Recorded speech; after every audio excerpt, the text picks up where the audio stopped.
Who cares what servers are still up? Tell me the servers that actually have people playing in them. Hey, what's up everyone? Today I'm going to show you 10 PlayStation Vita games with active servers. Well, I mean, it's as active as it's gonna get at this point. Number 10.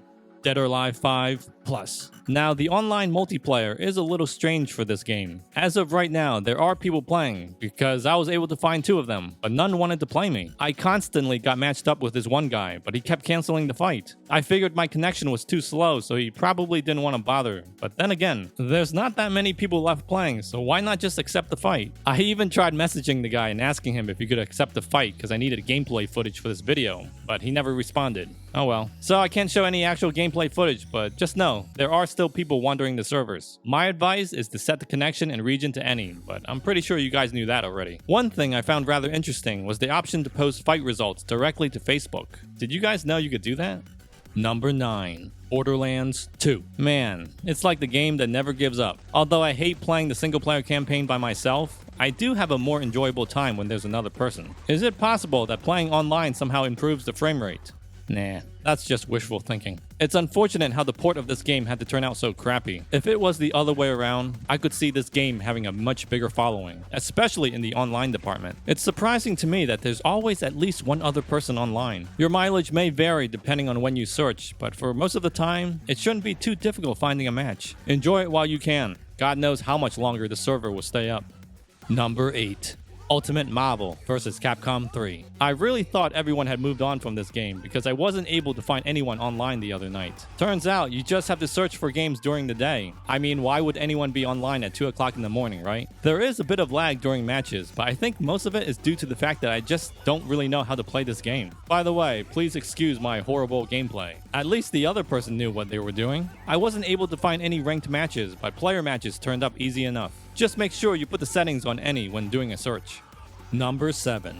Dragon's Crown. Now, finding other rooms to join wasn't an issue. The problem was maintaining that connection. I kept getting disconnected and then having this error message pop up. Does this look familiar to you guys? I'd get into a room, play for a few seconds, and then get booted from the match. I was about to give up until I got a message about restarting the router and signing out of the game, which I tried, and luckily that seemed to help. The connection isn't perfect. Sometimes enemies will take a few seconds to sync up, but considering the amount of stuff that's happening on screen, I think the online multiplayer ran as best it could. There are still a good amount of people playing this online, but just be warned, you might have some connection issues. Number 6. Need for Speed Most Wanted. I'm gonna be honest with you guys. I love the game, but I've never been a big fan of the online multiplayer for Most Wanted, especially on the PS Vita. I know, I'm such a liar. You see, the problem is this. The most you can have in a match is 4 people, and since it's an open world type of map, it just seems so empty. You might as well be racing by yourself, because that's what it feels like most of the time. The smaller events is where it's at. These challenges actually make you feel like you're playing with other people. The racing events feel so lonely, especially when you're in last place. You know what annoys me the most about the online multiplayer? Before an event, you've got to meet up at a specific location. My question is, where the hell is this meetup location? Because I can never get to it in time. I mean, you eventually start the event regardless of whether you make it to the meetup location or not, but still, why can't I ever find that place? It seems so far away. Like, is this thing located on the other side of the map? The online servers are still up and running, and finding other players isn't a problem, but I would be lying if I said the connection was lag-free. There are frequent stutters, but since there are so few other cars on the road, it doesn't affect the driving too much. Just have an idea of the route you have to take before a race, and you should be fine. The connection isn't perfect, but it's definitely playable. At this point in the game, I think finding anyone online in the PS Vita game is a big enough victory. Number 5.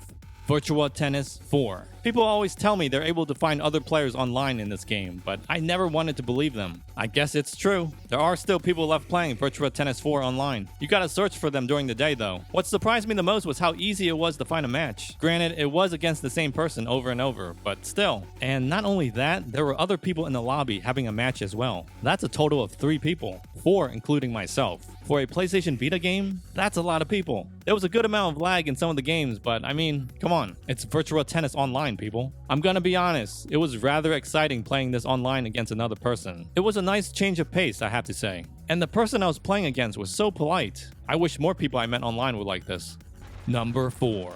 Call of Duty Declassified. Why do I feel like this game is rigged? I mean, I lose in Killzone Mercenary, but at least I know why I lost. Here, I'm always asking myself, how the hell does that guy hit me with a shotgun from halfway across the room? Is that all there is to this game? Just carry around a shotgun? I used to like the online multiplayer for this game, but now I just feel so cheated every time I play. It's like one of the most haphazard multiplayer games you can play on the PS Vita. My biggest issue is with the level design. They're just too small. You respawn only to die a few seconds later. And I have this awful suspicion, which I can't prove, that people are cheating the system somehow. I'm just like, what the F is going on? The only thing going for this game is the abundance of people still logging in, but even then that doesn't always guarantee you find a match. I had to try countless times before finally getting into a game. The other times it would just take me back to the main lobby. I don't know, it's a little finicky. I used to rank this game a lot higher whenever I do these kind of videos, but lately I feel like it's dropping further and further down the list. And now here comes all the comments about how I suck at this game. Let me have it.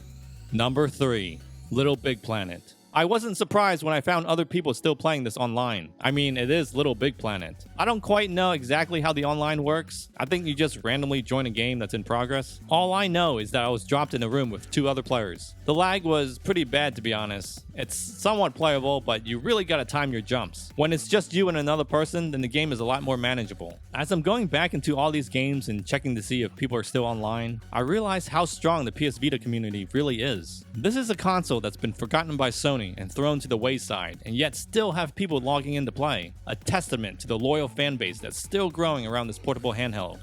Number 2, Killzone Mercenary. Now, this game gave us quite the scare a few weeks ago. If you didn't know, the servers were taken offline for a few days without prior notice, so it was assumed that Sony had quietly gotten rid of the online multiplayer. Funny enough, by the time everyone had gotten wind of this, the servers came back on. I guess it's just Sony's way of saying if you haven't played the online multiplayer yet, then here's your second chance. By the way, if you haven't still gotten that one online trophy, then now's the time to do it. Matches are readily available, even more so than before since everyone is probably afraid the servers are going to go down again.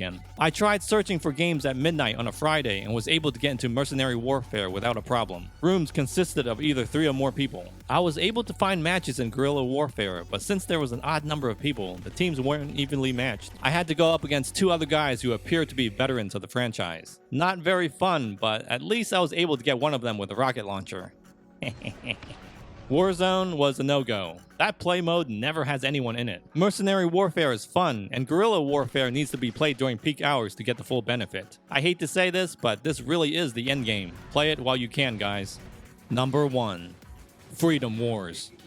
Freedom Wars. Good old Freedom Wars. I can always count on you for some solid, stable online multiplayer action. Finding a match was almost instantaneous. You can tell this is one of the more popular PS Vita games. I knew everything was going to be alright when I put this game in. A benchmark for how online multiplayer should be done on the PS Vita. Everything is pretty straightforward. The host sets up the game, and there's a chat box that lets you communicate with other players. I mean, what more could you want? Well, a whole lot more. But this is actually pretty advanced compared to what you're able to do in other PS Vita games. Connection is stable and gameplay is almost lag-free. You feel like you're playing the single-player story mode, except you've got other people along for the ride. I think what this game does so well is that it really brings together the whole feeling of cooperation. Working as a team to take down an abductor has never felt so satisfying. Sure, it's fun to pick off people in first-person shooters, but when everyone is focused on a single enemy, there's an immense feeling of something. I don't know what it is, but it's a great feeling. My only complaint is that when the host decides to leave in the middle of a match, the entire game ends and everyone is brought back to the main lobby. It would have been nice if someone else in the game became the new host and the match would continue,